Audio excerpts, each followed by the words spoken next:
لله نحمده ونستعينه ونستغفره ونؤمن به ونتوكل عليه ونعوذ بالله من شرور أنفسنا ومن سيئات أعمالنا من يهده الله فلا مضل له ومن يضلل فلا هادي له ونشهد أن لا إله إلا الله وحده لا شريك له ونشهد أن محمدا عبده ورسوله أما بعد فأعوذ بالله من الشيطان الرجيم إن الله وملائكته يصلون على النبي يا أيها الذين آمنوا صلوا عليه وسلموا تسليما اللهم صل على محمد وعلى آل محمد كما صليت على إبراهيم وعلى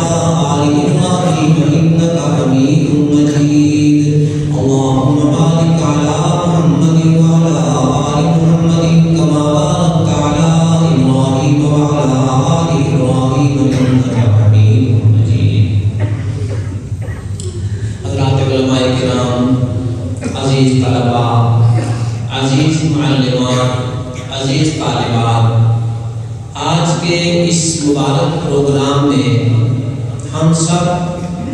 ان طالبات کو، ان فاضلات کو، ان کے والدین کو، ان کے اساتذہ، ان کی معلمات کو، اس ادارے کی انتظامیہ اور معاونین کو مبارکباد پیش کرتے ہیں کہ ان کی اس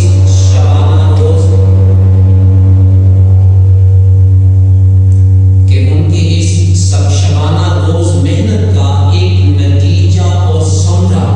وہ ہمارے سامنے ان فاضلات، حافظات اور قرآن کریم کے ترجمہ و تفسیر کی تکمیل کرنے والی خواتین کی شکل میں سامنے آیا ہے. اللہ تعالیٰ ان تمام حضرات کو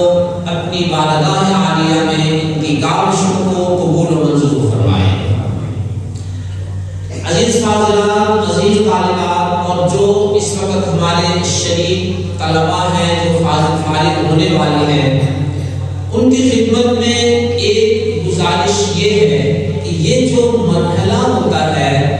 تکمیل بخاری شریف کا یا درس نظامی کی تکمیل کا، اس کے لیے ہمارے ہاں ایک لفظ استعمال ہوتا ہے فارغ التحصیل. اس فارغ التحصیل لفظ سے ہم نے کچھ یوں سمجھ لیا ہے کہ شاید اب ہم علم کے حصول سے فارغ ہو چکے ہیں اور اب ہمیں مزید اس محنت کاوش کو جاری رکھنے کی کوئی ضرورت نہیں ہے. یہ فارغ التحصیل کا وہ مفہوم ہے جو صحیح نہیں ہے.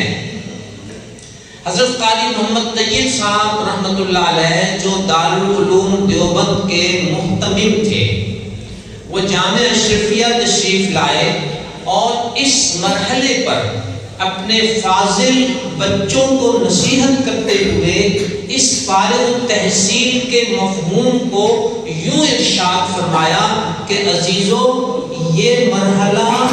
اس علمی مرحلے کا نام ہے کہ آپ نے 8 سال اور بچیوں نے 6 سال ان اساتذہ معلمات کے پاس پڑھا ہے، تو اب اس پڑھنے کے بعد آپ جو علمی کام کریں گی، جو تقریر و بیان کریں گی، جو تحریر و تصنیف کریں گی، جو کسی کو مسئلہ بتائیں گی، تو آپ کے اساتذہ، آپ کے معلمات کو آپ کی اس کاوش پر اعتماد ہوگا. اور اب وہ وقت آیا ہے کہ جس میں ہم نے آپ کو ایک چابی دی ہے کہ اس چابی سے آپ نے اس دروازے کو کھولنا ہے جو علم کا دروازہ ہے، اور اس میں داخل ہو کر اب آپ نے کام شروع کرنا ہے. تو گویا حضرت قاری صاحب رحمۃ اللہ علیہ کی اس وضاحت کے مطابق اب جو مرحلہ شروع ہوتا ہے وہ فراغت کا نہیں ہوتا، وہ مصروفیت کا ہوتا ہے، وہ ذمہ داریوں کا ہوتا ہے. کہ ابھی تک آپ کی ذمہ داریاں آپ کے والدین نے سنبھالی ہوئی تھی، آپ کے اساتذہ اپنے تیاری کر کے آتے اور آپ کو پڑھاتے، معلمات آپ کو پڑھاتی، اور مدرسے کے منتظمین آپ کے کھانے رہنے اور دوسرے تقاضوں کا خیال رکھتے، اور آپ فارغ تحصیل فارغ ہو کر اپنے علمی کاموں میں مصروف رہتی یا مصروف رہتے۔ لیکن اب فارغ ہونے کے بعد کا جو وقت آیا ہے، تکمیل بخاری کی اس مناسبت کے بعد جو وقت آیا ہے، وہ ذمہ داریوں کا وقت ہے، معاشرے میں اپنا علمی عملی کردار ادا کرنے کا وقت ہے۔ اس کے لیے ہر فاضل اور ہر فاضلہ نے اپنی پلاننگ خود کرنی ہے کہ اب میں نے معاشرے میں اپنا علمی کام اور عملی کردار کس طرح ادا کرنا ہے۔ یہ ہر گلی، ہر محلے، ہر علاقے، ہر شہر، ہر گاؤں کے مزاج کے مطابق مختلف ہوتا ہے، تو انہوں نے اپنے اپنے علاقے کے حالات کے مطابق اپنی عملی پلاننگ کر کے، اپنی ذمہ داریوں کا تعین کر کے اپنے کام کا آغاز کرنا ہے۔ یہ جو کچھ آپ کو پڑھایا گیا ہے، یہ علم کی خوشبو ہے، اس خوشبو کو پھیلنا چاہیے، اور وہ پھیلے گا کس طرح؟ وہ آپ کی زبان و بیان سے پھیلے گا، یعنی آپ کے تقریر سے، آپ کے درس سے، آپ کی تدریس سے، آپ کے بیان سے پھیلے گا، آپ کے معاشرے میں عملی کردار سے پھیلے گا کہ آپ کس طرح نمونہ بن کر لوگوں کے سامنے جاتے ہیں یا جاتی ہیں۔ تو یہ وہ خوشبو ہے جسے آپ نے پھیلانا ہے۔ اگر آپ نے اس کو پھیلانے کے لیے اپنی کوئی پلاننگ نہ کی، تو اس 6 سالہ دور میں جو علمی خوشبو تیار ہوئی ہے، اس کے اوپر آپ نے ایک مضبوط سا ڈھکنا لگا کے اس کو ایک الماری میں محفوظ کر دیا۔ اب اس کی خوشبو معاشرے میں، کمرے میں کسی کو نہیں پھیلے گی، کیونکہ اس کے اوپر آپ نے ڈھکنا لگا ہوا محفوظ کر دیا۔ اگر آپ نے کوئی عملی کام نہیں کیا، اس کی کوئی پلاننگ نہیں کی، تو یہ اس بد خوشبو کی طرح جس کو ہم نے سنبھال کے الماری میں رکھ دیا، اس کا کوئی فیض لوگوں کو نہیں پہنچ رہا۔ اگر ہم نے لوگوں کو اس کا فیض پہنچانا ہے، اس کو کھولنا ہے، لوگوں کو لگانا ہے اور اس کو پھیلانا ہے اس خوشبو کو، اس کے لیے ہمیں آپ کو اپنا عملی کام کرنے کے لیے اپنی پلاننگ کرنی ہوگی۔ اللہ تعالیٰ مجھے آپ کو اس کی توفیق عطا فرمائے۔ عزیز فاضلین و فاضلات جو موجود ہیں، فارغ ہونے والے ہیں، وہ حضرات خاص طور پہ میرے مخاطب ہیں، تکمیل بخاری شریف کے حوالے سے کچھ علمی گزارشات، کچھ فکری اصلاحی باتیں کو میں آپ حضرات کی خدمت میں عرض کرنا چاہوں گا۔ امام بخاری رحمۃ اللہ علیہ سن 256 ہجری میں فوت ہونے والے وہ عظیم محدث اور بزرگ ہیں، جنہوں نے اپنے دور کے حالات اور تقاضوں کو دیکھتے ہوئے یہ طے کیا کہ نبی اکرم صلی اللہ علیہ وسلم کے اس دنیا سے پردہ فرما جانے کے بعد سے لے کر اب تک لوگ احادیث شریفہ کو زبانی یاد کر کے، محنت کر کے، سینہ بسینہ سند کے ساتھ اس کو منتقل کرتے چلے آ رہے ہیں، اور ہر حدیث کی سند موجود ہے۔ اس نے فلاں استاد سے پڑھا، اس نے فلاں استاد سے پڑھا، اور تا آ کے وہ سند نبی اکرم صلی اللہ علیہ وسلم تک پہنچتی ہے۔ اس سند کے راوی اگر معتمد ہیں، اگر ان معیارات پہ پورے اترتے ہیں جو حضرات محدثین نے طے کیے تھے، تو اس حدیث کا جو معیار ہے وہ بہت اونچا ہوگا۔ اگر اس میں کہیں کسی ایک صفت میں کمی آ جاتی ہے، تو اس سند کی کمزوری کی وجہ سے اس حدیث کے متن کے بارے میں بھی یہ تاثر قائم ہوگا کہ اس سند کی کمزوری کی وجہ سے یہ حدیث بھی صحت کے اس اعلیٰ معیار اور پیمانے کے اوپر پوری نہیں اترتی۔ تو امام بخاری رحمۃ اللہ علیہ نے یہ مناسب سمجھا کہ اس دور میں احادیث شریفہ کو سند کے اعلیٰ معیار کے اوپر مرتب کر کے ایک دی جائے کہ جس کو پڑھنے والا سند کے اعتبار سے اطمینان سے پڑھے کہ اس کی احادیث شریفہ سند کے اعتبار سے اعلیٰ معیار پر ہیں۔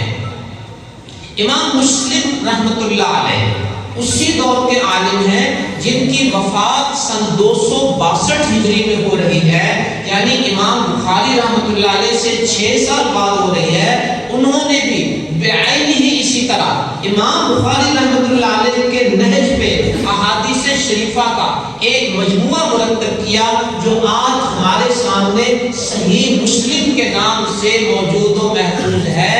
اس میں ہوا یہ کہ بعض جگہوں پہ امام بخاری رحمۃ اللہ علیہ نے اپنا جو معیار سند قائم کیا تھا وہ امام مسلم سے زیادہ اونچا ہے، اور بعض جگہوں پہ امام مسلم رحمۃ اللہ علیہ نے اپنی سند کو قبول کرنے کا جو معیار رکھا تھا وہ امام بخاری رحمۃ اللہ علیہ سے زیادہ سخت ہے۔ تو یوں یہ دونوں وہ کتابیں ہیں کہ جو سند کے اعتبار سے اعلیٰ معیار پر ہیں، اور ان کے متن حدیث پر دوسری کتابوں کے نسبت زیادہ اعتماد کیا جاتا ہے۔ یہاں ایک بات آپ کے پیش نظر رہے کہ صحیح بخاری شریف میں بھی تقریباً 7000 کے قریب روایات ہیں۔ ان میں بعض جگہوں پہ امام بخاری رحمۃ اللہ علیہ ایک ہی حدیث کو کسی اور مسئلے کو بیان کرنے کے لیے 2 دفعہ لے آتے ہیں، کہیں 3 دفعہ لے آتے ہیں، کہیں اس سے بھی زیادہ دفعہ لے آتے ہیں۔ ہر جگہ ایک نئے مسئلے کا استنباط اور اس کا بیان مقصود ہوتا ہے۔ تو یوں امام بخاری رحمۃ اللہ علیہ کی کتاب میں جو مکرر احادیث شریفہ ہیں، اگر ان کو نکال دیا جائے تو تقریباً 3500 کے قریب وہ روایات ہیں کہ جو بغیر تکرار کے اس کتاب کے اندر موجود ہیں۔ اب اسی معیار پر چونکہ صحیح مسلم کی کتاب بھی مرتب ہوئی ہے، تو ان دونوں کتابوں کو بعض علماء نے جمع کر دیا، اور وہ احادیث جو بخاری شریف میں ہیں بعین عین ممکن ہے وہ مسلم شریف میں بھی آئی ہوں، تو ان میں سے جو تکرار تھا اس کو نکال کر انہوں نے ایک اور کتاب مرتب کر دی، جس کو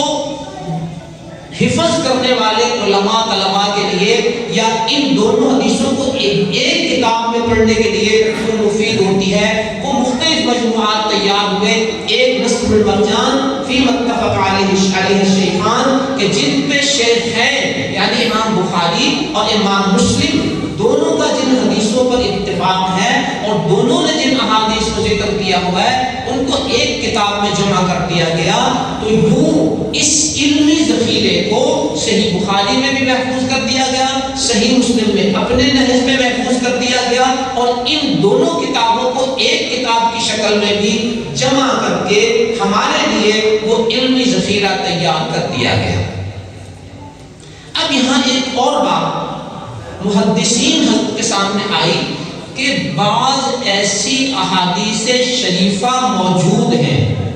جو امام بخاری رحمۃ اللہ علیہ کے معیار پر پوری اترتی ہیں، یا امام مسلم رحمۃ اللہ علیہ کے معیار پر پوری اترتی ہیں، یا ایسی ہیں کہ جو ان دونوں کے معیار پر پوری اترتی ہیں اور وہ صحیح بخاری صحیح مسلم میں موجود نہیں ہیں، ان تک نہیں پہنچی یا انہوں نے ان کو بیان نہیں کیا، تو ان کو بھی جمع کرنے کی کوشش کی جائے جو ان کے معیار پر ہے۔ اس کے لیے امام حاکم رحمۃ اللہ علیہ نے المستدرک علی الصحیحین کے نام سے ایک بہت بڑا احادیث کا مجموعہ تیار کیا جس میں ہزاروں احادیث شریفہ ہیں۔ المستدرک کا معنی یہ ہے کہ وہ احادیث جو بخاری اور مسلم کے معیار پر ہیں لیکن وہاں موجود نہیں ہیں، تو ان کو انہوں نے اس المستدرک میں اکٹھا کر دیا، جمع کر دیا۔ تو یہاں سے ہمیں ایک اور بات معلوم ہوئی کہ صحیح بخاری صحیح مسلم کا جو معیار ہے، اس معیار کی احادیث شریفہ ساری کی ساری صحیح بخاری صحیح مسلم میں نہیں آ گئی، بلکہ بہت سی ایسی احادیث شریفہ ہیں جو ابھی ان دو کتابوں میں نہیں تھیں اور ان کو المستدرک علی الصحیحین میں اکٹھا کر دیا گیا ہے۔ تو گویا صحیح بخاری بھی ہے، صحیح مسلم بھی ہے، اور المستدرک علی الصحیحین بھی ہے۔ اب یہ جو المستدرک علی الصحیحین امام حاکم رحمۃ اللہ علیہ نے مرتب کی، اس پر ایک حاشیہ لکھا امام ذہبی نے، انہوں نے اس کی مزید وضاحت کر دی کہ امام حاکم نے یہ جو حدیث پیش کی ہے یہ امام بخاری والے معیار کی ہے، اور فلاں حدیث جو پیش کی ہے وہ امام مسلم والے معیار کی ہے، اور فلاں حدیث جو پیش کی ہے وہ دونوں کے معیار پر پوری اترتی ہے۔ تو یوں اس المستدرک علی الصحیحین کے مجموعے کو امام ذہبی کی محنت نے 4 چاند لگا دیے۔ یہ میں بات آپ سے کیوں عرض کر رہا ہوں؟ اس لیے عرض کر رہا ہوں کہ آج کے دور میں بعض حضرات اتنے اپنے آپ کو محدود کر لیتے ہیں کہ جی فلاں حدیث چونکہ بخاری میں نہیں ہے، چونکہ مسلم میں نہیں ہے، لہذا وہ اس معیار پر نہیں ہے۔ نہیں، امام بخاری اور امام مسلم کے معیار کی احادیث شریفہ اور بہت ساری کتابوں میں محفوظ کی گئی ہیں، اور وہ اس دنیا میں موجود ہیں اور چھپی ہوئی ہیں، لہذا مسائل کے استنباط اور اس بات کے لیے بخاری شریف کے ساتھ ساتھ ان احادیث شریفہ کو بھی پیش نظر رکھا جائے گا جو اسی معیار پر دوسری کتابوں کے اندر موجود ہے۔ یہاں امام بخاری رحمۃ اللہ علیہ کی سند کا جب ذکر ہوتا ہے تو ایک علمی بات مزید آپ حضرات کے سامنے رکھ دوں کہ امام بخاری رحمۃ اللہ علیہ کی کتاب میں 22 احادیث شریفہ وہ ہیں جو پوری صحیح بخاری میں بہت اعلیٰ معیار کی ہیں، اور وہ حدیثیں ہیں کہ جن میں امام بخاری اور نبی اکرم صلی اللہ علیہ وسلم کے درمیان صرف 3 اساتذہ کا واسطہ ہے۔ امام بخاری اپنی 3 اساتذہ کی سند سے امام نبی اکرم صلی اللہ علیہ وسلم تک پہنچتے ہیں، اور ان احادیث شریفہ کی تعداد صحیح بخاری میں 22 ہے۔ ان کو ثلاثیات بخاری کہتے ہیں کہ وہ حدیثیں جو نبی اکرم صلی اللہ علیہ وسلم تک 3 واسطوں سے پہنچتی ہیں۔ ان 22 حدیثوں میں سے 11 حدیثیں وہ ہیں جو مکی ابن ابراہیم رحمہ اللہ سے امام بخاری تک پہنچتی ہیں۔ یحییٰ ابن معین، یزید ابن ہارون اور عبداللہ ابن مبارک سے بقیہ 11 حدیثیں منقول ہیں۔ اب یہاں ہمارے آپ کے سمجھنے کی بات یہ ہے کہ یہ جو ثلاثیات بخاری امام بخاری رحمۃ اللہ علیہ کی اعلیٰ سند کی احادیث ہیں، یہ چاروں شخصیتیں جن کا میں نے نام لیا، مکی ابن ابراہیم، یحییٰ ابن معین، یزید ابن ہارون اور عبداللہ ابن مبارک، یہ چاروں کی چاروں شخصیتیں جو امام بخاری رحمۃ اللہ علیہ کے دادا استاد ہیں، یہ سارے کے سارے امام ابو حنیفہ رحمۃ اللہ علیہ کے براہ راست شاگرد ہیں۔ گویا یہ جو امام بخاری کی اعلیٰ ترین حدیثیں ہیں، ان میں سے کچھ وہ ہیں جو امام ابو حنیفہ کے شاگردوں سے امام بخاری رحمۃ اللہ علیہ تک پہنچی، اور کچھ شاگردوں کے شاگردوں سے امام بخاری رحمۃ اللہ علیہ تک پہنچی۔ اس سے آپ اندازہ کر سکتے ہیں کہ خود امام ابو حنیفہ رحمۃ اللہ علیہ کا علمی مقام کتنا اونچا ہے کہ امام بخاری کی اعلیٰ ترین سندوں کے جو اساتذہ ہیں وہ تو امام ابو حنیفہ رحمۃ اللہ علیہ کے شاگرد ہیں، اور امام ابو حنیفہ رحمۃ اللہ علیہ کی وفات امام بخاری رحمۃ اللہ علیہ سے 106 سال پہلے یعنی 150 ہجری میں ہو رہی ہے۔ ان کے 106 سال بعد امام بخاری رحمۃ اللہ علیہ کی وفات ہوتی ہے، تو امام ابو حنیفہ رحمۃ اللہ علیہ ان سے متقدم ہیں۔ تو امام ابو حنیفہ رحمۃ اللہ علیہ کا جو علمی مقام ہے وہ اتنا بلند ہے۔ اب یہاں ایک سوال عام طور پر معاشرے میں کیا جاتا ہے، وہ سوال یہ ہے کہ امام بخاری رحمۃ اللہ علیہ، امام مسلم رحمۃ اللہ علیہ، امام ابو داؤد، امام نسائی، امام ابن ماجہ، امام ترمذی، یہ تقریباً ایک دور کے لوگ ہیں۔ امام بخاری کی وفات سن 256 میں ہو رہی ہے، امام مسلم کی وفات 262 میں ہو رہی ہے، باقیوں کی وفات 275، 279، 220 تقریباً اسی 320 اسی دور میں قریب ان کی وفات ہو رہی ہے۔ تو اب ان حضرات نے جو کتابیں مرتب فرمائی ان کو ہم آپ صحاح ستہ کے نام سے یاد کرتے ہیں۔ ایک اور سوال یہ ہوتا ہے کہ ائمہ اربعہ، امام ابو حنیفہ رحمۃ اللہ علیہ، امام مالک، امام شافعی، امام احمد بن حنبل، ان چاروں ائمہ میں سے امام مالک رحمۃ اللہ علیہ جن کی وفات سن 179 ہجری میں ہو رہی ہے، یعنی امام ابو حنیفہ رحمۃ اللہ علیہ سے تقریباً 29 سال بعد ہو رہی ہے، ان کی حدیث کی ایک کتاب ہے موطا امام مالک۔ امام شافعی رحمۃ اللہ علیہ جن کی وفات 204 ہجری میں ہو رہی ہے، یعنی امام ابو حنیفہ سے 104 سال بعد، ان کی بھی حدیث کی ایک کتاب ہے۔ اسی طرح امام احمد بن حنبل رحمۃ اللہ علیہ، ان کی بھی مسند احمد ہے۔ تو عام طور پہ سوال کیا جاتا ہے کہ امام ابو حنیفہ رحمۃ اللہ علیہ کی حدیث کی کوئی کتاب نہیں ہے، جبکہ باقی چاروں میں سے 3 ائمہ کی حدیث کی کتابیں ہیں۔ تو ہم یہ بات سن کے نا تھوڑا سا فکر مند سے ہو جاتے ہیں۔ بات یہ ہے نبی اکرم صلی اللہ علیہ وسلم کے اس دنیا سے جانے کے بعد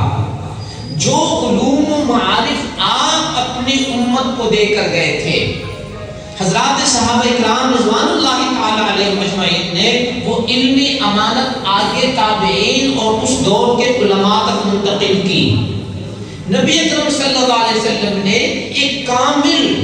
منہج دیا اپنی امت کو، ایک کامل سسٹم سکھایا اپنے صحابہ کو، لیکن بعد میں آنے والے حضرات وہ چونکہ نبی اکرم صلی اللہ علیہ وسلم کے براہ راست تربیت یافتہ نہیں تھے، جس طرح صحابہ کرام براہ راست تربیت یافتہ تھے، تو ضرورت محسوس ہوئی کہ اس علم کے جو مختلف شعبہ جات ہیں ان شعبہ جات میں ایک ایک شعبے پہ محنت کر لی جائے اور اس شعبے میں اسپیشلائزیشن ہو جائے کہ یہ اس شعبے کا بڑا آدمی ہے۔ تو یہاں سے کچھ حضرات فقہاء آئے جنہوں نے مسائل کو قرآن و سنت سے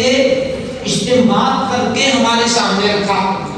یہ فقہاء بنے۔ یہ امت کی ایک ضرورت تھی، اس لیے کہ دین عرب علاقے سے نکل کر عجم میں جب پھیلا، نئے نئے مسائل پیدا ہونے شروع ہو گئے، تو ان مسائل کا بیان کرنا یہ بڑا ضروری تھا جو ہر آدمی کی بساط نہیں تھی۔ تو علماء فقہاء نے وہ مسائل قرآن و سنت سے نکال کر ہمارے لیے آسان شکل میں سمجھا دیے۔ یہ فقہاء کا دور ہے، ان حضرات کا بہت بڑا علمی کام ہے۔ کچھ حضرات وہ ہیں جنہوں نے قرآن کریم کی جو مختلف قراءات نبی اکرم صلی اللہ علیہ وسلم سے منقول تھیں، انہوں نے اس پر محنت کی اور ان قراءات کو محفوظ کر لیا۔ ہم جو قرآن کریم کی قراءت پڑھتے ہیں یہ حفظ عن عاصم ہے، امام عاصم قراء میں سے ہے، ان کے راویوں میں سے ایک امام حفص ہیں۔ گویا ان نبی اکرم صلی اللہ علیہ وسلم سے جو 7 قراءات منقول ہیں ان میں سے ایک قراءت وہ عاصم کی ہے جس میں سے راوی حفص ہے، اور ہم حفظ عن عاصم قرآن کریم کی تلاوت کرتے ہیں۔ آپ نے سنا ہوگا کہ جب حضرات قراء مختلف مجالس قراءت میں تشریف لاتے ہیں تو وہ کچھ اور قراءات پڑھ رہے ہوتے ہیں، یہ وہ قراءات ہیں جو نبی اکرم صلی اللہ علیہ وسلم سے منقول ہیں۔ تو قراء کرام نے قرآن کی ان قراءات کو محفوظ کرنے کے لیے محنت کی ہے۔ امام حفص کی وفات سن 170 ہجری کے قریب ہو رہی ہے، تو ان کی قراءت یا ان کی روایت کو روایت حفص کہہ دیا جاتا ہے جو ہم پڑھتے ہیں دوسرے ملکوں میں۔ تو اب یہ قراء ہو گئے جنہوں نے قراءات کو محفوظ کر لیا۔ بعین ہی اسی طرح نبی اکرم صلی اللہ علیہ وسلم کی احادیث شریفہ کو محفوظ کرنے کے لیے حضرات محدثین میدان میں آئے اور نبی اکرم صلی اللہ علیہ وسلم کے دیگر علوم کو سمیٹنے، آگے پھیلانے، سنبھالنے، محفوظ کرنے کے لیے مختلف شعبوں میں حضرات نے کام کیا۔ محدثین نے اپنے شعبے میں، فقہاء نے اپنے شعبے میں، قراء نے اپنے شعبے میں، اور دوسرے علوم والوں نے دوسرے شعبوں میں اپنا اپنا کام کیا۔ تو حضرات فقہاء نے فقہ پر محنت کی۔ اب امام ابو حنیفہ رحمۃ اللہ علیہ کا جو دور ہے وہ سن 150 ہجری کا ہے۔ سن 150 ہجری کے بعد امام مالک رحمۃ اللہ علیہ 29 سال بعد کے آدمی ہیں۔ تو انہوں نے اپنے دور میں ضرورت محسوس کی کہ فقہ کے ساتھ ساتھ احادیث شریفہ کو بھی جمع کر لیا جائے۔ اب امام ابو حنیفہ کا موازنہ 30 سال بعد کے عالم سے نہیں ہوگا، امام شافعی جو 104 سال بعد کے عالم ہیں ان سے نہیں ہوگا، امام ابو حنیفہ کا موازنہ سن 150 ہجری تک کے جو لوگ ہیں ان کے ساتھ ہوگا۔ اگر کوئی یہ کہتا ہے کہ امام ابو حنیفہ رحمۃ اللہ علیہ کی چونکہ حدیث میں کوئی کتاب نہیں ہے لہٰذا وہ محدث نہیں تھے، وہ بڑے عالم نہیں تھے، تو خاتم بدہن وہ بالفاظ دیگر یہ کہہ رہا ہے کہ سن 150 ہجری تک جتنے لوگ آئے تھے ان میں سے کوئی بھی حدیث کو جاننے والا نہیں تھا، کسی کو حدیث کا علم نہیں تھا۔ یہی نتیجہ نکلتا ہے نا۔ تو امام ابو حنیفہ کا موازنہ کسی نے کرنا ہے تو سن 150 ہجری تک کے لوگوں کے ساتھ کرے گا، بعد کے لوگوں کے ساتھ نہیں کرے گا، کیونکہ جیسے جیسے وقت گزرتا گیا تقاضے بدلتے گئے اور علماء نے ہر شعبے میں محنت کی۔ تو یہ بات ایک سمجھنے کی ہے۔ اس کے بعد بخاری شریف کے حوالے سے یہ بات ہمارے آپ کے سامنے رہے کہ حضرات احناف نے بخاری پر کتنی محنتیں کی ہیں اور اس کی کتنی خدمت کی ہے۔ بخاری شریف کی ایک مشہور شرح امام ابن حجر عسقلانی رحمۃ اللہ علیہ نے فتح الباری کے نام سے کی ہے، جو بہت اچھی اور اہم شرح ہے۔ اسی دور کے ایک عالم جو حنفی تھے امام عینی رحمۃ اللہ علیہ، انہوں نے بخاری شریف کی اسی معیار کی، اسی حجم کی ایک شرح لکھی جو عمدۃ القاری کے نام سے مشہور ہے۔ تو یہ وہ خدمات ہیں جن کا میں ابھی آپ سے ذکر کرنے لگا ہوں کہ بخاری ہماری ہے، بخاری کسی کی نہیں ہے۔ بخاری کی پہلی شرح عمدۃ القاری کے نام سے امام عینی رحمۃ اللہ علیہ نے لکھی ہے۔ اس کے بعد ماضی قریب میں آپ کو حضرت مولانا انور شاہ صاحب کشمیری رحمۃ اللہ علیہ کی فیض الباری شرح صحیح البخاری عربی زبان میں ملے گی۔ اس کے قریب آپ کو حضرت مولانا شیخ الحدیث محمد زکریا صاحب رحمۃ اللہ علیہ کی لامع الدراری ملے گی، جو بہت بڑی شرح ہے صحیح بخاری شریف کی۔ اور اس کے بعد چوتھے نمبر پر ایک اور شرح جس سے حضرات علماء، طلباء، طالبات بخاری شریف کا حاشیہ سمجھتے ہیں، لیکن حقیقت میں وہ بخاری شریف کی شرح ہے جس کو حاشیے میں لکھا گیا ہے۔ وہ مظاہر العلوم کے پہلے شیخ الحدیث حضرت مولانا احمد علی سہارنپوری رحمۃ اللہ علیہ نے بخاری شریف کے حاشیے میں جو علوم مرتب کیے ہیں، یہ بخاری شریف کی بہت بڑی شرح ہے جو حاشیے پہ لکھی گئی ہے۔ امارات میں حضرت مولانا تقی الدین ندوی صاحب رحمۃ اللہ علیہ نے اسی حاشیے کو شرح کے انداز میں کئی جلدوں میں چھاپا ہے، اور یہ بھی ایک بہت بڑی شرح ہے صحیح بخاری شریف کی حضرت مولانا احمد علی سہارنپوری رحمۃ اللہ علیہ کے حوالے سے۔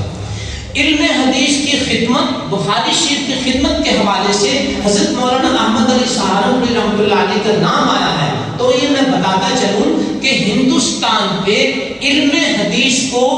بہت وسیع پیمانے پہ پہنچانے والے حضرت شاہ ولی اللہ دہلوی رحمۃ اللہ علیہ ہیں۔ اسی وجہ سے ہمارے اساتذہ علماء کی جو سند ہے وہ مختلف اساتذہ سے ہوتی ہوئی 90-95% جو ہے وہ شاہ ولی اللہ دہلوی سے ہوتی ہوئی آگے چلتی ہے۔ تو شاہ ولی اللہ دہلوی رحمۃ اللہ علیہ کا بہت بڑا کردار اور نام ہے علم حدیث کو اس بر صغیر ایشیا میں پھیلانے کے حوالے سے۔ شاہ ولی اللہ دہلوی رحمۃ اللہ علیہ کے بعد اگر کسی شخصیت دوسری کا نام آتا ہے تو وہ حضرت مولانا احمد علی سہارنپوری ہے۔ حضرت مولانا احمد علی سہارنپوری رحمۃ اللہ علیہ نے جب یہاں علم حدیث کو پھیلانا چاہا تو انہوں نے حدیث کی کتابوں کو چھپوا کر اس علاقے میں عام کرنے کے لیے باقاعدہ ایک مطبعہ اور پریس قائم کیا، جس کا مقصد یہ تھا کہ علم حدیث کو عام کرنے کے لیے مخطوطات سے نکل کر اب مطبوعہ شکل میں کتابیں لوگوں تک پہنچائی جائیں، اور اس کے لیے بعض کتابوں پر جہاں حاشیے کی ضرورت محسوس ہوئی تو صحیح بخاری کا حاشیہ بھی خود لکھا اور لکھ کر اس کو کتابی شکل میں چھپوایا. تو یوں شاہ ولی اللہ دہلوی رحمۃ اللہ علیہ کے بعد اگر کسی بڑی شخصیت کا نام آتا ہے علم حدیث کو پہنچانے میں تو وہ علماء دیوبند میں سے حضرت مولانا احمد علی سہارنپوری رحمۃ اللہ علیہ ہیں، جنہیں بڑے حضرت سہارنپوری کہتے ہیں، چونکہ حضرت ان کے بعد پھر آگے شاگردوں میں مولانا خلیل احمد سہارنپوری رحمۃ اللہ علیہ ہیں. تو ان کی نسبت سے پہلی والی شخصیت کو بڑے حضرت سہارنپوری رحمۃ اللہ علیہ کہتے ہیں. تو یوں علم حدیث کی خدمت میں جہاں شاہ ولی اللہ دہلوی رحمۃ اللہ علیہ کا ایک بہت بڑا نام اور کردار ہے، ہمارے حضرات میں سے علماء دیوبند میں سے حضرت مولانا احمد علی سہارنپوری رحمۃ اللہ علیہ کا بھی بہت بڑا نام اور کردار ہے علم حدیث کو یہاں پہنچانے کے لیے. پھر ماضی قریب میں اسی بخاری شریف کی شرح میں حضرت مولانا سلیم اللہ خان صاحب رحمۃ اللہ علیہ کی کشف الباری اور اس کے بعد حضرت مولانا منیر منور صاحب قدس اللہ کی فضل الباری اور اشرف الباری الخیر الجاری حضرت مولانا ادریس صاحب کاندلی رحمۃ اللہ علیہ کی اور حضرت مولانا شبیر احمد عثمانی رحمۃ اللہ علیہ کی فضل الباری، اس طرح یہ مختلف احادیث شریفہ کی شروع وہ بخاری شریف کے حوالے سے مرتب کی گئی. تو یہ تقریباً 8 وہ اہم شروع ہیں جو بخاری شریف کی لکھی گئی. تو میں نے عرض کیا کہ بخاری ہماری ہے اور بخاری کی خدمات علماء دیوبند نے بڑے وسیع پیمانے پر کی ہیں، جہاں علم حدیث کی دوسری کتابوں کی خدمت کی گئی ہے. یہاں ایک چھوٹا سا مسئلہ میں آپ کی خدمت میں عرض کرتا چلوں کہ بعض حضرات اس دور میں بعض مسائل کو بخاری شریف کے حوالے سے بیان کرنے کے بعد یہ تاثر دیتے ہیں کہ دیکھو یہ والا مسئلہ ہم اس پہ عمل کر رہے ہیں، تم اس پہ عمل نہیں کر رہے ہو. ہم جب کہتے ہیں کہ ہم نے اس مسئلے پر تمام احادیث شریفہ کو دیکھنے کے بعد ایک رائے قائم کرنی ہے کہ تمام احادیث شریفہ کو سامنے رکھ کر نتیجہ کیا نکلتا ہے، لہذا اس میں ہم نے صحیح بخاری، مسلم اور صحیح ستہ اور دوسری کتابوں کی صحیح احادیث شریفہ کو بھی سامنے رکھ کر ایک نتیجہ نکالا ہے. تو وہ ایک عامیانہ سی بات کرتا ہے کہ دیکھو جی ایک مسئلہ صحیح بخاری میں ہے اور ایک مسئلہ جامع ترمذی میں ہے یا سنن ابی داؤد میں ہے. تو وہ عوامی انداز میں پوچھتا ہے اچھا جی پھر وہ بخاری والا مسئلہ وہ زیادہ وزنی ہوگا یا جو امام ترمذی رحمۃ اللہ علیہ کی کتاب میں ہے وہ زیادہ وزنی ہوگا؟ تو یہ عام سا سوال کرتا ہے. تو یہاں میں 2 مثالیں بہت سی مثالوں میں سے 2 صرف آپ کی خدمت میں عرض کر کے اس بات کو سمجھانے کی کوشش کرتا ہوں. یہ جو لوگ ہمارے معاشرے میں امام بخاری رحمۃ اللہ علیہ کا نام بعض مسائل میں لے کر ہمیں آپ کو فکر مند کر دیتے ہیں، تو میں 2 مثالیں صرف عرض کرتا ہوں کہ ان سے ہم پوچھتے ہیں کہ یہ بخاری ساری عمل کرنے کے لیے ہے یا صرف وہ مسائل جو آپ کے کرتے ہیں اور ان سے آپ کا مسئلہ نکلتا ہے صرف وہی باتیں عمل کرنے کے لیے ہیں؟ تو یقیناً جواب ہوگا کہ ساری صحیح بخاری. تو اب میں 2 مثالیں دیتا ہوں کہ امام بخاری رحمۃ اللہ علیہ نے ظہر کے اوقات کو بیان کرنے میں یہ لکھا ہوا ہے کہ نبی کریم صلی اللہ علیہ وسلم نے ارشاد فرمایا اذا اشتد الحر فابردوا بالصلاۃ فان شدۃ الحر من فیح جہنم. جب گرمی زیادہ ہو جائے تو ظہر کو تھوڑا سا ٹھنڈے وقت میں پڑھا کرو، چونکہ یہ گرمی مجموعی طور پر جہنم کا ایک عکس اور پرتو ہے. لہذا گرمیوں کے موسم میں سخت گرمی میں نماز پڑھنے کی بجائے تھوڑا سا ٹھنڈا کر کے پڑھو، آنے والوں کو بھی آسانی ہو جائے گی، پڑھنے والوں کو بھی آسانی ہو جائے گی. تو اب یہ مسئلہ کہ گرمیوں میں ظہر کی نماز تھوڑا سا تاخیر سے پڑھنی ہے، یہ صحیح بخاری کا مسئلہ ہے. اور یہ جو حضرات بخاری کا نام لے کے ہمیں آپ کو پریشان کرتے ہیں، کیا آپ نے ان کو دیکھا کہ یہ سردیوں میں گرمیوں میں زوال کے بعد یعنی دوپہر کو زوال کے بعد ہمیشہ ایک ٹائم میں جلدی سے نماز پڑھ کے فارغ ہو جاتے ہیں؟ تو صحیح بخاری پہ عمل کہاں ہو رہا ہے؟ اب حدیث موجود ہے، عمل نہیں ہے. ہم جب بات کرتے ہیں تو کہتے ہیں یہ بخاری میں ہے تو ترمذی میں ہے تو اس پہ عمل کرنا چاہیے. تو ہمیں بھی حق پہنچتا ہے، ہم کہتے ہیں بخاری میں اس پہ آپ عمل کیوں نہیں کرتے ہو؟ دوسری مثال دیکھیں، ہم لوگ جمعے کی 2 اذانیں دیتے ہیں اور یہ بھی بہت زیادہ نام لینے والے لوگ ہیں نا بخاری کا، یہ جمعے کی 1 اذان دیتے ہیں. صحیح بخاری میں خطبے کے ضمن میں یہ بات موجود ہے کہ سیدنا عثمان رضی اللہ تعالیٰ عنہ نے اپنے دور میں جب یہ دیکھا کہ مدینہ منورہ کی آبادی بڑھ گئی ہے اور فوراً اذان دے کر اگر خطبہ شروع ہو جائے تو لوگ خطبے میں شامل نہیں ہو پائیں گے، لہٰذا ایک اذان پہلے دے دی جائے، ایک خطبے سے پہلے دے دی جائے تاکہ لوگ پہلی اذان سن کر تیاری کر کے پہنچ جائیں۔ تو یہ دوسری اذان کا آغاز ہوا اور یہ بنیادی طور پر نبی اکرم صلی اللہ علیہ وسلم کی اس صحیح حدیث کی روشنی میں ہے، علیکم بسنتی وسنت الخلفاء الراشدین المہدیین من بعدی، تم میری اور میرے خلفاء کی سنت کو لازم پکڑو۔ تو اس بنیاد پر خلفاء راشدین کے دور میں جو چیزیں جاری ہوئیں وہ اس حدیث کی روشنی میں ہم ان کے پابند ہیں۔ نبی اکرم صلی اللہ علیہ وسلم نے ارشاد فرمایا تمسکوا بها وعضوا علیہا بالنواجذ، جو میرے خلفاء راشدین کی سنتوں ان کو مضبوطی سے تھامے رکھنا اور ان کو ایسے پکڑ لینا جیسے کسی چیز کو مضبوطی کے ساتھ داڑوں میں پکڑا جاتا ہے، تمسکوا بها وعضوا علیہا بالنواجذ۔ تو سیدنا عثمان رضی اللہ تعالیٰ عنہ کے دور میں مسلمانوں کے حالات کو پیش نظر رکھتے ہوئے اگر دوسری اذان کا اضافہ کیا گیا تو اس حدیث کی روشنی میں ہم اس پر عمل کرنے کے پابند ہیں۔ اور امام بخاری رحمۃ اللہ علیہ سیدنا عثمان رضی اللہ تعالیٰ عنہ کی اس دوسری اذان کا ذکر کرنے کے بعد آگے امام بخاری نقل کرتے ہیں فَثَبَتَ الْأَمْرُ عَلَى ذَلِكَ، پھر امت مسلمہ میں اسی دوسری اذان پر مستقل عمل شروع ہو گیا۔